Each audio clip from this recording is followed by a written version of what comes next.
Hello and welcome to the Gale Force Studio. This is High Traffic Ideas. Today we have a guest again. So this is something, again, we want to make sure that we're sharing the best cases, the best ideas, different things. So I'm going to try to get a bunch of different people around the industry to kind of share that's just the things that they're noticing out there, whether it's AI, video production, marketing, whatever it might be. I want to be able to kind of share that with everybody. So without me rambling on, I'm going to bring in my guest. I've got Benjamin Watkins. Thank you for joining me today. Absolutely. Thank you for having me, Ronnie. Yeah. It's been a minute. Yes, it has. So Ben and I, we were both in the Army. We went to the lovely country of Iraq together back in 2003. And just like I was talking to him before the show, it's funny now kind of seeing so many different people. We were all within the PSYOP community. And it's essentially, as I always kind of pitch it to people, and you might have a different perspective of this, and I'm curious to hear it, is we kind of had to market the United States to whatever country we were in. And so we had a little pin on ours that said the power of persuasion, which essentially is marketing. And so I'm very curious to just kind of get your take. What was your takeaways as far as kind of the things that you learned that have kind of helped you to today? Yeah, that's great. I know for the power of persuasion, another way of putting it is speaking to the heart to change the mind. And that's one thing that we really did there is, just working with the communities and sending a message out saying, hey, we're here to help. And not just saying it, but then supporting the efforts that, we're boots on the ground doing it. So our words met our actions. And we saw a lot of good things happening when Ronnie and I were in country. And that's really just translated to today. Like, what are we doing right now in our messaging that speaks to the heart of the audience, that directs their mind, and it's authentic. People can smell BS a mile away, and we just need to be real about what we're talking about. And people can Google. People can use AI. They can smell it real fast if you are falsifying anything. I mean, even I got a client right now. He's like, "Oh, just use AI to make images for me." I'm like, I can absolutely, but people can smell it. Why don't just grab your iPhone, just take a picture of you next to that AC unit, and post that, and also the metadata that comes with that photo, the geolocation and there's things we can do as marketers and adding metadata in the back end, but the more authentic we are, I think that's how we're going to differentiate ourselves between what AI can do. Now, AI is a powerhouse; it's a great tool, but the more that we can still be real, that's where we're going to be able to connect with the audience. And that's, going back to the military. That's one of the things I really pulled from is how can I relate, and how can I speak to them where they can understand, and how do I need to change my message? I might think it's the perfect message, but in Iraq, speaking Arabic was a huge thing. Yeah. No, I'm glad you brought that point out, just because it's something that I've featured on here. This is kind of the whole, we are not AI bots here. I think that's the thing it's curious, as far as hearing somebody else say something. It makes me at least kind of, whether it's egotistical or narcissist, is like some of the messages that I've tried to tell my own clients is very similar to kind of what you've mentioned of just being authentic. I think there's going to be so much AI out there because it's so quick and easy to do. But as I'm sure something that you've mentioned to your clients, having that relationship from consumer to business, or whether B2C kind of deal, a lot of the companies or the products I buy, you sometimes have a loyalty, or you've had a relationship with somebody that's there, and there's a connection point, versus just, oh, I saw this AI and that's where I'm going to go. I think a lot of times we work with a lot of service-based industry companies, and so having that service to whatever customer you're coming in, you have to have that relationship. And that's so similar when you transfer it over to your marketing. You want that kind of connection point through the marketing. Is that something that you're seeing as well? Yeah, absolutely. So, like, one of the things that I like to showcase with my clients is your website is your storefront. That's where people kind of get to see what you're about. That Google Business Profile is your social media, and that business is social media basically. And when you are, say, in that map pack, you're popping up top 3, for example, and people start looking at the reviews. Those are real people, Yep. and so they will listen to those reviews way more than what your website can share. Now, your website can benefit that GBP by sharing how you relate with the customer. So, what is your brand? What is your story? How are you, sharing that on your website? Do you have a, let's say air conditioning, for example. Do I have a picture of an air conditioner on my AC website, or is it me talking to a client, or is it a happy faced, client that is, like the next person that looks at it, the audience we're trying to target, can go, I see myself in that picture. I want to look, further into this. So I think that's where as marketers, we can come to our clients and say, listen, those Google business reviews are essential. And being able to get those stories, the more details, the better. If they can take photos, awesome. But Yep. then also then, how human are you? Are you interacting with that review? How long does it take you to respond to that review? And that's where I think, we as marketers can come in and take that time, rather than the business owner walking through and looking at it, being like, hey, let us respond to that review for you. And we're also going to utilize that review to plug in those keywords that then continue to build that Google business profile. So doing that, and then also adding value. Are you posting on your Google business profile weekly, just saying, hey, here's some free information. Change out that filter once every 6 months on your AC unit. It's going to help out. There's free information you as a business owner can do to provide to your client, so they're not coming to you for like something that you think is simple, and it maybe educates them. They're like, wow, now I'm building trust. I trust this. He gave me all this free information, and I see all these people responding back, giving him 5 stars. Like, I want to give this guy a try.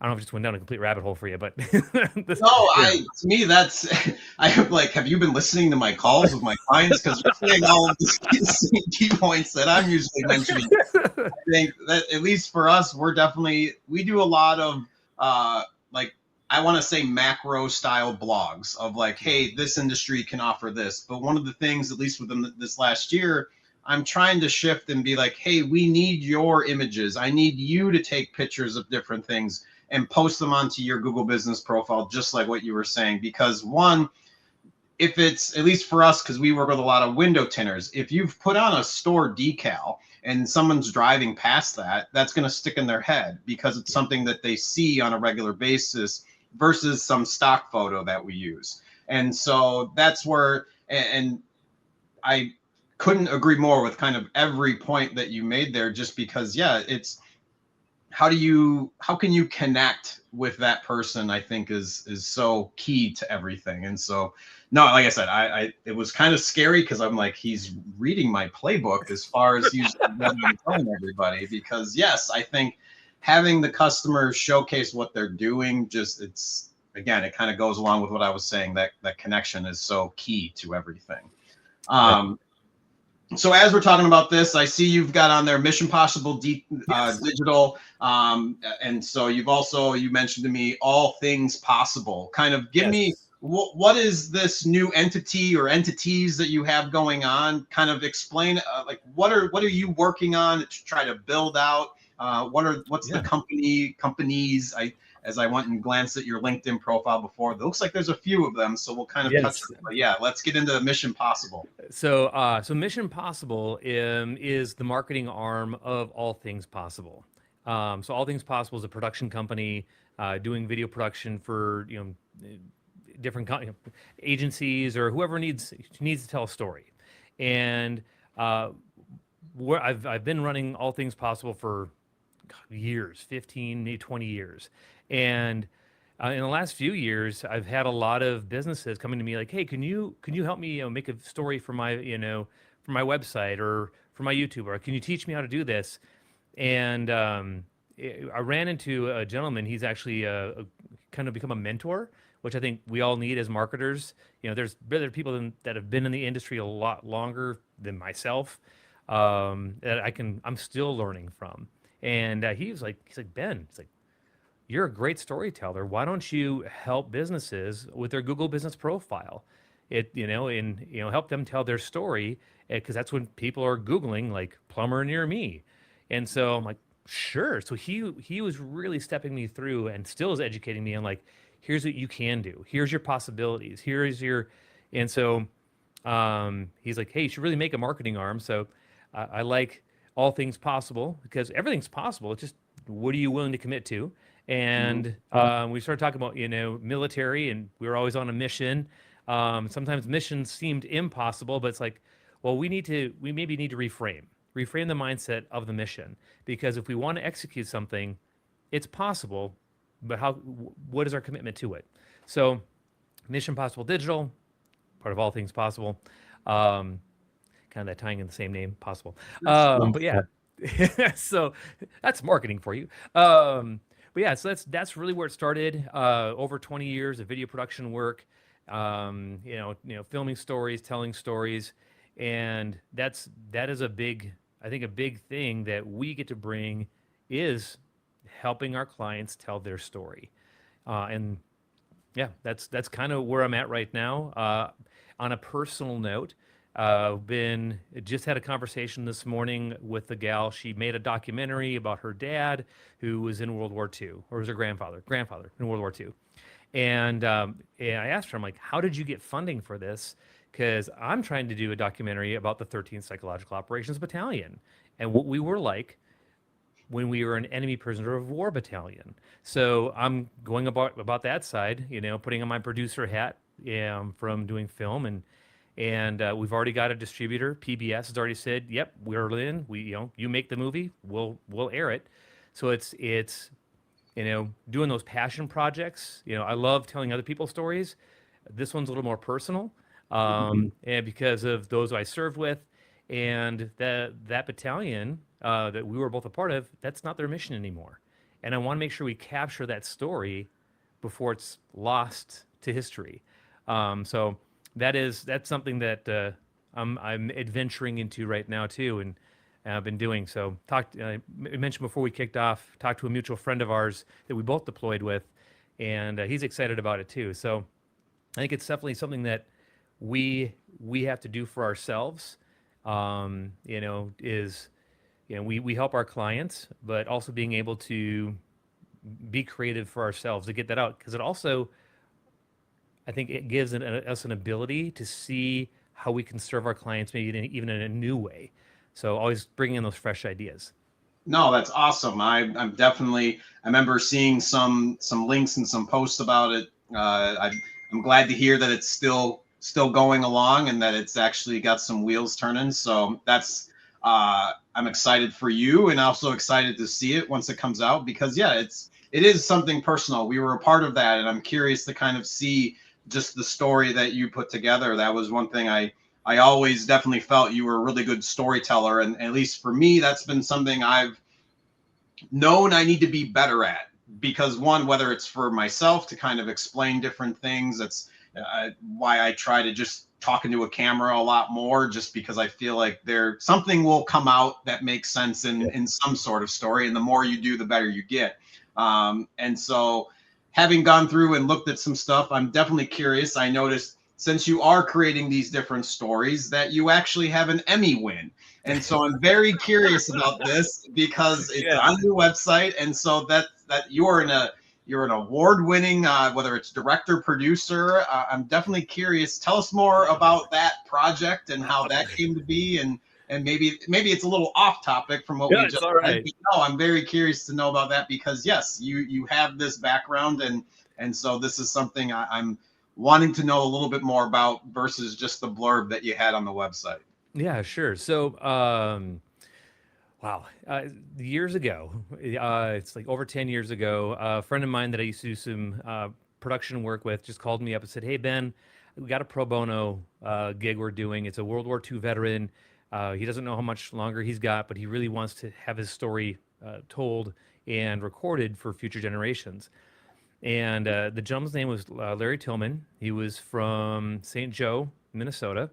And we showed up, and I was capturing audio, and he was going to be doing a tour down to Red Wing. And so I grabbed some cameras, a couple GoPros, stuck them in the van, and had a nice, Sony camera. We're filming them, just getting all these stories.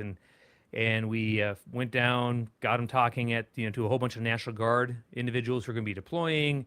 And we have all this footage, and I gave it to the producer and said, here you go. Here's all the content we've captured. So I ran the camera, I did all the audio, and they took it. And then I was actually working on a computer doing IT at the time, and my phone rang, and my buddy, his name's Chuck, he's like, "Hey, Ben, just want to let you know you won an Emmy last night." And I was like, "What? What? For what?" And so he told me, yeah, that the production went out and it won Emmy for Best Historical Documentary. Wow. And again, it's about a World War II veteran who was the last known living stenographer or typist from the Nuremberg trials. And so hanging out with them there, the film is about an hour long, and it's on YouTube if you want to check it out. It's called The Typist, and PBS aired it, and thus my connection now to PBS. And yeah, it was a fun project to be a part of, but watching the film as somebody who was there filming it, there's so much content that the audience will never see or hear. Stories that he told that I'm like, it's just, as a veteran listening to another veteran talk, it's like, oh my goodness. And that was also the impetus, the kind of, for wanting to tell the story of the 13th PSYOP, is there are so many amazing things that happened, so many deep friendships, crazy stories and things that happen, even if it's cathartic for us to get it out at least, and it's recorded, does it make the final cut? I don't know. But it's something that will definitely be able to live on. And my hope, and this is, bringing you in on the film, because I'd love to hear your story, Ronnie, because there's a lot of tie-ins I've heard in the last few years of Sergeant, West, and how amazing he was, being like, where was I? When did that happen? Because I would have given him a huge pat on the back, like, you were an amazing NCO. And if I didn't get to share that with you when we served, I'm sharing with you now. Ronnie, you were an amazing NCO, amazing leader, and the amount of soldiers that you changed their lives, like stepping in and just empowering them and honoring them and building them up and training them, like, you left a legacy. So, good work, man. Thank you. I was not expecting that, but no, that's awesome to hear. And at least kind of my passion project and stuff that I talk about, it's like I strive to be that. To me, it's not something that I was sitting there thinking that I did. Like, it kind of comes as a surprise. I think it was more, I think everybody is in their own way, like, there's something good, and try to get it out of everybody. And I think that's, I'd say I instill it with my parents and from my parents and everybody that kind of was around me in general. There's plenty of other NCOs that I think kind of shared their style and things. I think I never wanted to think that I had some power over everybody. I think it was more like you said, I want to empower. But again, this is not about me specifically. I definitely appreciate you saying that. And yes, I absolutely would love to be a part of this. Or whether it's gets in or not, I think just kind of sharing the story that I saw and my perspective and how that kind of loops in. And it's, as you were saying all of this too, I think one of the things that, whether it's as a teacher, I kind of think back to my buddy who was doing studying in the medical field, as far as when you're doing the research and the different things that you kind of come across, so much does get left on the cutting room floor. And I think you learn so much, whether it's making a movie, like trying to put together a brief for somebody, you're learning so many different things, and you're like, well, I don't have time for this or this. And so I think just kind of having those projects, and as I always talk about, and it's something I'll lead into too, is having a purpose. And so I think that's a huge part of just anyone. And it's something that I want to make sure veterans have out there, like having this purpose, because you hear about men who once they retire, they kind of lose that purpose, and then usually death comes a little bit sooner.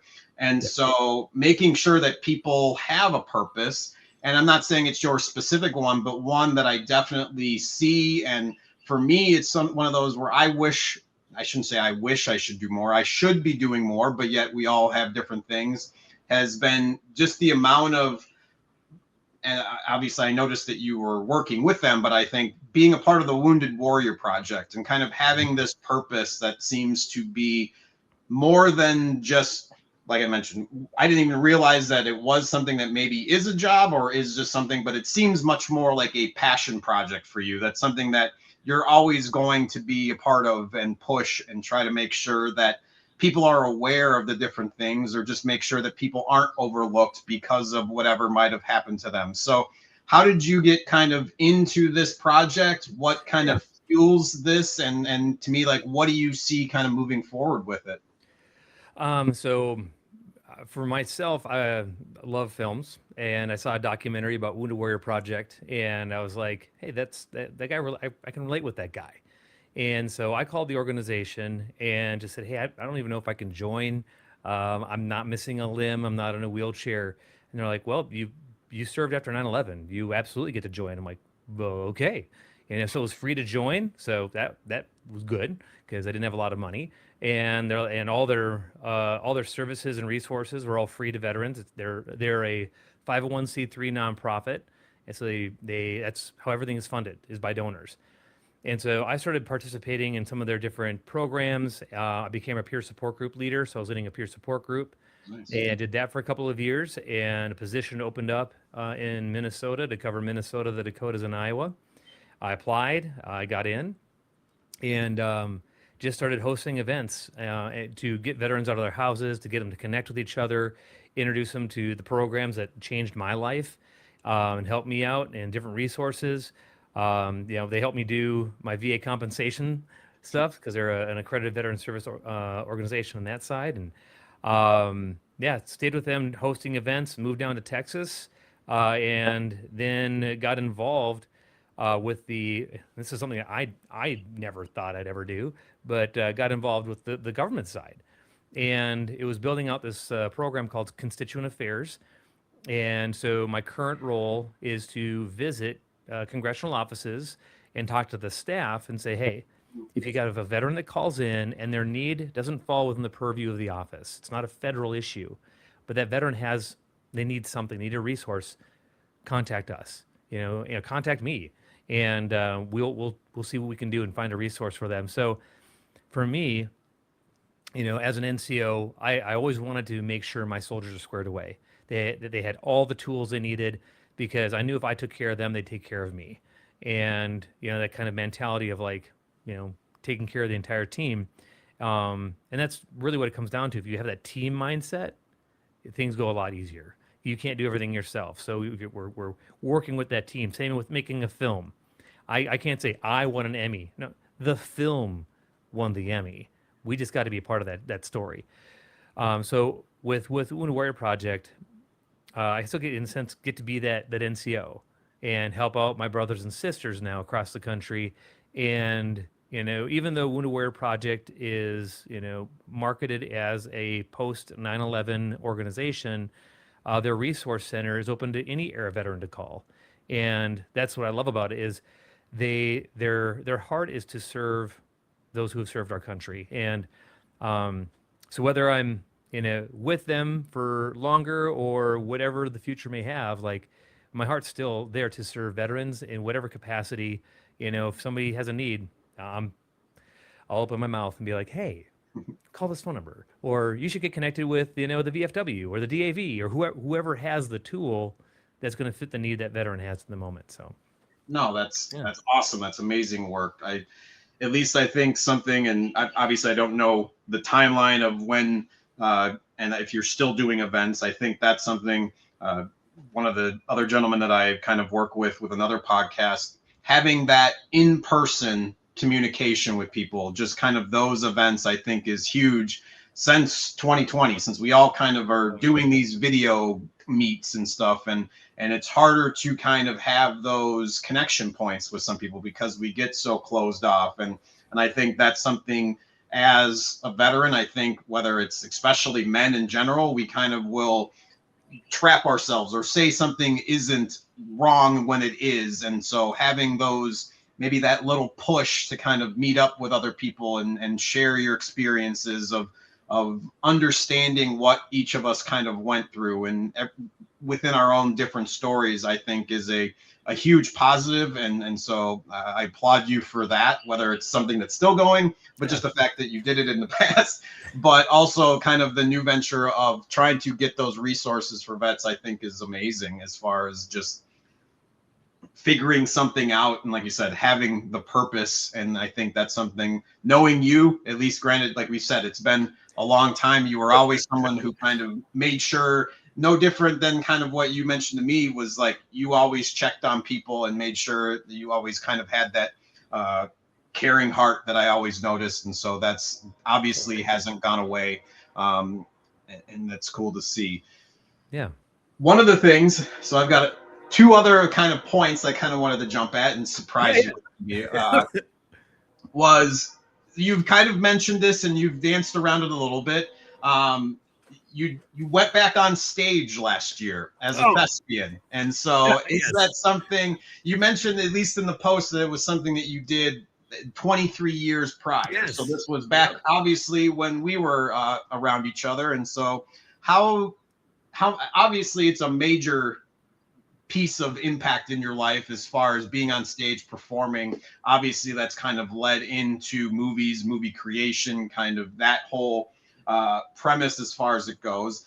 Is it something that you can see yourself doing in the future? Is there kind of an ideal role that you always loved or wanted to do? Kind of give us some insight into how that has shaped you as well, because I think it's something that is very much a part of you. I think that was something, at least I knew when we were together in the Army, was definitely something that you had talked about. And it's funny, I'm failing to come up with the name of the movie, but I remember you were so passionate about, we were doing scene breakdowns, was I think like one of the last memories of being in person with you. And Orson Welles, and I remember like the sled Rosebud is at the end. And it's just funny. Citizen Kane.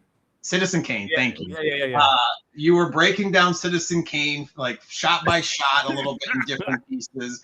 And it was just funny because having you on this week, and for whatever reason, my wife sent me something about, like, she sent me like a dog picture, and the dog's name was Rosemary. And I was like, I immediately just thought of the sled and was like, Rosebud. And so, and then that like took me back to like the last time I saw it, and it was with you. So it was just a weird mix of the universe kind of coming around. So tell us a little bit more, at least, is that something you could be doing in the future? Is it something that you want to do, or is it kind of in the rear view? So my this is always fun. So before 9/11, I was getting my bachelor's in theater and dance from Mankato State University. And 9/11 hit, and I was like, wow, shoot, I don't know if this theater thing is going to do very well. And it had just a big tug in my heart to join the military. And a friend of mine who was a recruiter, which ironically we're still friends, he's the one that told me, hey, be really good at PSYOP, which I had no idea what it was. So I, went to MEPS, did the test, got it, and said I wanted to do PSYOP, basic training AIT, and pretty much just left the theater behind. Started telling stories more with the camera behind this, and doing that. And there's a tie in there too, with PTSD, just that uncertainty and not feeling safe in front of people. So there's a lot to overcome there. Still kind of is. I mean, you're looking into a dark audience. You don't know who's out there. And it was a play. Actually, our church, was hosting auditions, and I was like, I'll see if I still got it. And so I went and auditioned for it, and the gentleman who was casting it, he's like, hey, I want you to be the understudy of the lead. And I'm like, I need to know the schedule, because if I don't know the schedule, I can't commit. And eventually, I had to back out. It didn't work out. But I said, hey, I want to take you to coffee. And he's like, So you denied a lead I wanted to give you, but you want to get coffee with me. So obviously you're not trying to schmooze me. So we got coffee, became good friends. Fast forward, auditioned again, and got the lead in a little small scene, playing Nostradamus in the play Something Rotten. Really fun role. And then, yeah, just did another little short deal on stage for Purim, which is the story of Esther, and played Mordecai. And then I was also teaching cinematography and editing to this kind of theater troupe, and giving them skills. So is it something that I'm still wanting to do? Yeah, I love storytelling, whether it's in front of people, in front of a camera, behind the camera. Um, I just think stories are so powerful, and yeah, if something happens, awesome. I where I live here in Texas, literally. In less than 5 minutes, I can get to the new studio that's filming like Landman, everything for Paramount Plus. It is union only, so I got to figure out how to get in there that way. But I will find a way. But yeah, so that's something. If I could be on a legitimate, movie set, I think that'd be fun. But yeah, so it definitely, if the right thing comes around, it'd be awesome. I do know that the theater troupe, I guess, company that I'm working with. If you're familiar with the movie that came out called Bethlehem, Drain of Bethlehem, it's got Antonio Banderas in it. It's a musical, but they're making a theater adaptation of it, and so it'll be the premiere. They're going to be doing it, so it's pretty cool that, and I'm definitely going to audition for that. I'm maybe just be a Roman soldier. Don't want to shave the beard though. Kind of grown attached to this thing. No, that's cool. It's cool to hear that it's still something that you're involved with, just because to me you wouldn't be the same if you weren't had some sort of connection to it. So that's good. The other thing, and kind of one of the last things I kind of wanted to touch on was, again, I was doing my pre-interview research from LinkedIn, was Golden Shovel. This Tell us about this. I kind of glazed over it, but it looked like something that you were still involved with currently. It seemed like another production arm, maybe something different or along those lines. Tell us about that. Yeah, so Golden Shovel is a marketing agency in Minnesota that I have been, I guess, a permalancer, so permanent freelancer for them for going on 8.5, maybe 9 years. And that actually, I got started with that.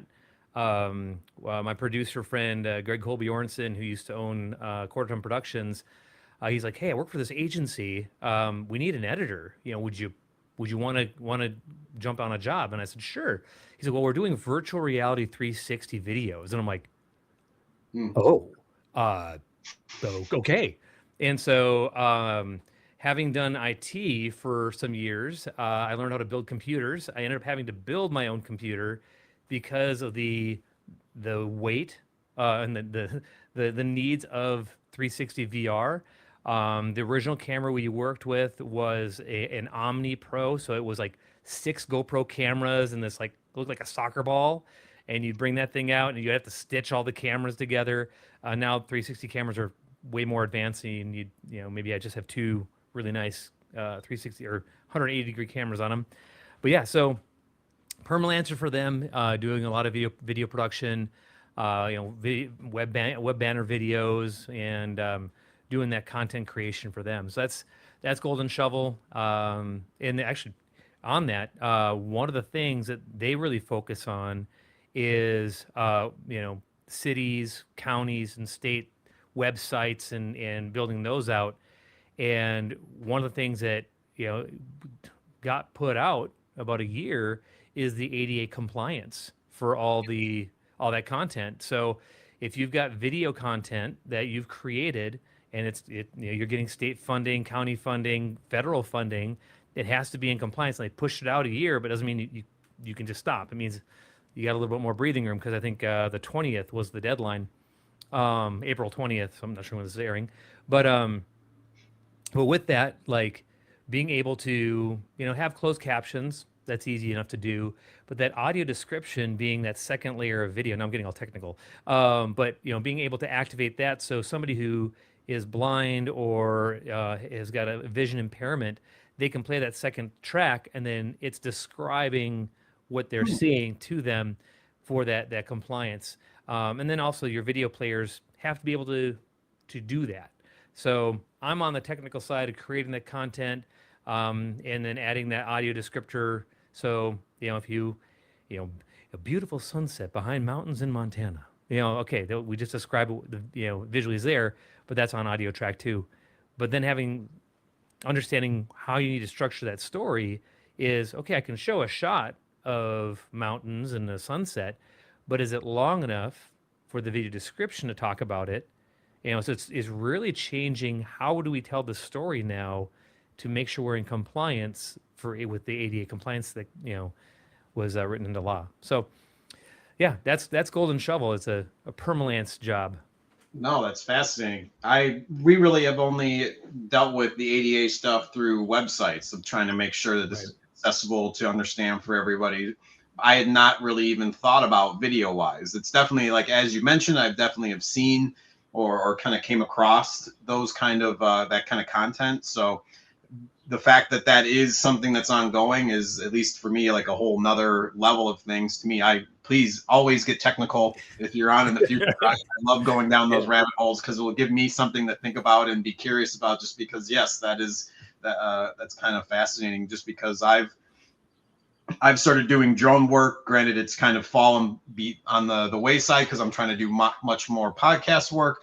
But in my head, it's like, that's, as well as the 360 VR. I had a photography teacher who actually, like, he used to build Nintendo video games and is now working with That's cool. Meta to kind of create some of the VR games. So to me, that's a whole nother level of technical and just the ability to be able to kind of put those things together is fascinating. And it's one of those, I wish I could be like the old surgeries of just sit up and watch like what you're working on, just because I'd be curious. It's like, oh, that's how this goes, but I would have no clue as far as trying to put any of that together. So maybe next time we'll have you on and kind of dive into that stuff. So is there anything else that you kind of wanted to cover? I know I kind of lured you in with kind of marketing and different things. And like I mentioned, you kind of hit on a lot of different things within the marketing realm, whether it's, and we didn't even kind of dive into AI. If there, we did like a little bit as far as, is there, and I guess I'll ask this too as it pops in my head. Are there any kind of, I don't want to say general, but what are your kind of go-to AI tools? For me, I always am using Claude a lot. I have like some video creation ones like Runway and some other different things. How are you utilizing AI with all of the things that you're doing, or not? I think that's, you also mentioned too at the beginning that you want to make sure it's authentic, but yet still obviously using AI to be efficient and kind of maybe time saving. How is that kind of, I don't want to say infiltrated, but how are you using some of those tools to help with everything that you're doing? Yeah. So let's tie this back to the military, which is always fun. So before we go into any kind of situation, we wanted to do a target audience analysis. We wanted to find out, what is going on there. So if I'm looking at a client that I want to onboard, or I've already onboarded them, and I got to figure out, like, how do we best tell their story? Do I know how to build websites? Yeah, it's not a focus. I understand the technical side of it, but it's not my strength. And what I've really leaned into is, using Claude, using ChatGPT, to, like, hey, analyze this website, go into it. Is the search engine optimization good? Rip this thing apart. Tell me everything that's going on there, and coming back and it's saying, well, hey, there are missing opportunities here. Like for Google, it wants to know the city they service. Plumbing is not really a good H1 headline. So it's, being able to utilize these tools to do what I can't do, but then to educate me of, like, okay, here's what needs to be done. And then I can go and I can be like, okay, I know the technical side, I can do that. But so using it to really analyze websites, analyze the market, giving it access to, you know, keyword searching and okay, what's the heat map of Louisville, Texas look like right now? You know, how many people are actually looking for handyman near me? Because then I can be able to come back to the client and say, hey, look, you're leaving money on the table. You are number 5 in the map pack. You know, if somebody expands that, they'll see you, but they're going to look at the top 3. And Yep. I'm looking at your profile here, and man, if you just start answering your reviews and posting regularly, you're actually going to jump up to number 3, if not number 2. So being able to take that information, have it do all that, you know, research for me, present it to me. Also, though, double check your work because it's still, you know, it can be good, but make sure you're, you know, speaking the truth because you don't want to promise something because Claude said so, and now you're kind of like backpedaling. But yeah, definitely using it to do research. For myself, I have taught my AI agent how to storytell. Like, what is it we can do, you know? And so I'm working with a client in Utah, and they shot hours and hours of just people talking and giving testimonials. And they're like, "Hey, could you do something with this?" So what I did is, I technical side here. I've got no problem because you can Google it. You can find out what I do. I take all the video, I bring it into Adobe Premiere. I can transcribe all that video. I take the transcription, I bring it into my AI that I taught, and I say, hey, here are the transcriptions of all these, you know, interviews. I want to tell a story about this. Give me, you know, people talking about that, but then it's not just talking. I want to start with a hook. I want to get an ask. And then I want to leave with a call to action. So it's creating a story arc for me with the time code of all these interviews, and then I can go in and start going click, click, click, click, click, drop it down. So it's sped up a process that would have taken me days watching all the video and making notes to now hours, and now I'm able to produce something a little, you know, a little faster. Now, this is something that was a hurdle for myself as kind of shifting gears from that hourly employee mentality to I'm offering a service, and I have spent time building this GPT out to make my life easier to present more content, you know, better content. But I'm going to get paid for that because I have that knowledge, that wisdom, that understanding, that life experience. And so being able to be like, I am worth this. Here's my value because of my years of experience. That's what you're paying for. Yep. And you know, I've run into clients who've said, wow, I got this high school kid. He wants to get into video production. You know, he's got an iPhone. He's going to go shoot it for me. Okay, that's fine. I'll see you in 6 months. Like, so that's what I'm using AI for, is to speed up processes, but it's educating it on how I would do it and giving it my background. So, you know, kind of still has, I guess, my DNA in it. Yeah. But that's where I'm leveraging it.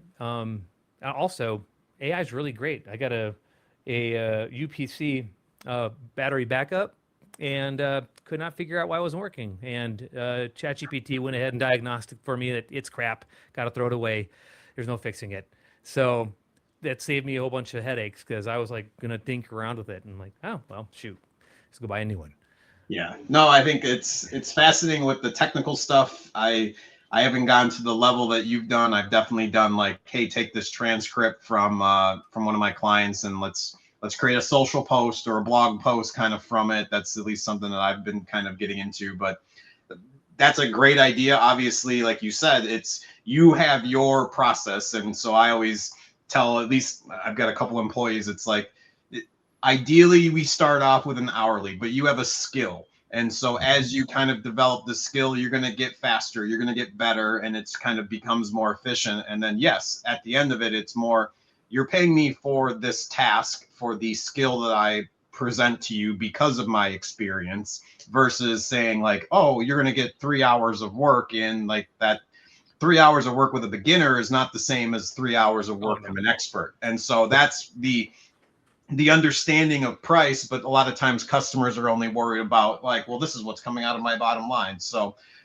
it's glad to hear you kind of mirroring that in a way too. So one of the things here that I always ask, and I'll kind of lob it up to you in case it's something that is more on the spot. I always ask somebody today's high traffic idea. Do you have an idea or something that will benefit someone? I think I would lean to you towards maybe more storytelling, but I don't want to put words in your mouth. Like, what would be a high traffic idea for any small business, side hustle, somebody who's trying to grow their personal brand that you kind of want to bring to the table? Yeah. What's your why? Mm. You know, man, I've got an HVAC guy, and I when he started working on my stuff, I'm like, hey, what got you into this? Like, what is your why?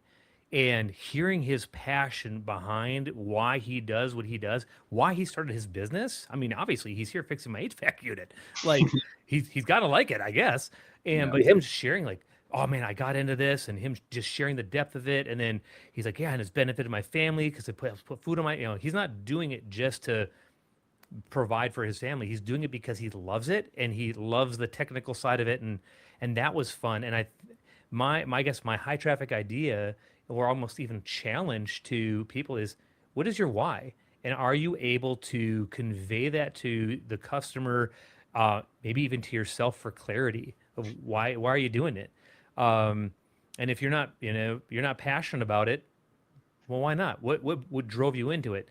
A story that my dad told me, and I never got to meet my grandfather, but my dad told me that my grandfather told him, that tracks here, is he's like, if you love what you do, you'll never work a day in your life. Mm-hmm. And I'm like, man, and my dad told me that when I was a teenager. Maybe that's why I went to theater, because I love doing theater. But it really came down to storytelling. I love storytelling, and now being able to get paid for it, which is like, you're okay, cool. But there's also this maybe it was only my issue, but it was finding value in myself, that like, this just comes naturally to me. And the idea of like, well, what do you mean you don't understand? Like, it's just easy. Oh, it's not easy for that person. That's why they're coming to you, because you have a particular gift that was given to you, that you have developed, that that's why you're here. And you can bring that to the table. And maybe I'm an arm, and you're the leg. You're going to get me there, but I'm going to do the work. And just kind of knowing your place, and being confident and comfortable there, and not jealous of somebody else's giftings, and just trusting it. And I'm guilty. I'm guilty of thinking I have to do everything, and leading into people that are way better than me, at things like, I do not build websites, but I will definitely connect you to somebody who can. But I'll help do the work, but it's going to get done a lot faster, and it'll be a higher quality if I let that guy do it more than me. So I guess that'd be my high traffic idea, is what is your why? Like, why'd you get into it? And keep that passion. No, that's awesome. I think I've said it on social a few times, and it's something that, at least for me, I realized that same thing, and have been running after it ever since. When I was coaching track, I was like, and hanging out with kids, I was like, this is me running. Obviously, if you remember PT tests, I used to love running and just Yes. taking off. And then I all of a sudden realized, I'm sitting here with a bunch of kids in spring, seniors like in high school, that are deciding to stay at school longer to go run. And it was just, and they're asking me questions about fitness and exercise. And I was like, and they're going to pay me for this? Like this. And ever since then, I was like, I need this feeling of doing something I love, as well as wanting to help other people find it. And I definitely feel that from you, as well as trying to not only just ask the question, but also kind of like push people. Like, is this something that you're really passionate about? Like, why are you doing this? And thankfully I had an old owner who one of the companies I worked with kind of call me out on that. Like I had that experience with track, but then kind of fell into, I got to pay bills, I got to pay rent and do these different things. And you kind of, all of a sudden you lose touch of kind of that dream or that spark or passion that gets you going. And he called me out and was like, well, what are you doing here? And that was kind of the reboot button for me to be like, you're absolutely right. And so, and now it's like, I'm at a point in my life of being able to have kind of accomplished that. And now it's like, let's help other people. And so that's something I definitely have seen with a lot of the stuff that you posted about. And that's great to see and hear that it's something that kind of is still going within you. So I'm going to drop this here. If you guys want to follow Ben, check out, that's his Instagram handle. It might be different on anywhere else. Is there anything here that you want to plug? You had mentioned the Typist. Is there any way that people can go and check out the different things that you're doing, your website for your work? Like this is, let us know where to see you at. Yeah, so if obviously you hit me up on Instagram. If you want to check out the website, it's atpproductions.com. ATP Productions, double P there. That's going to have a lot of information about what I've done for storytelling.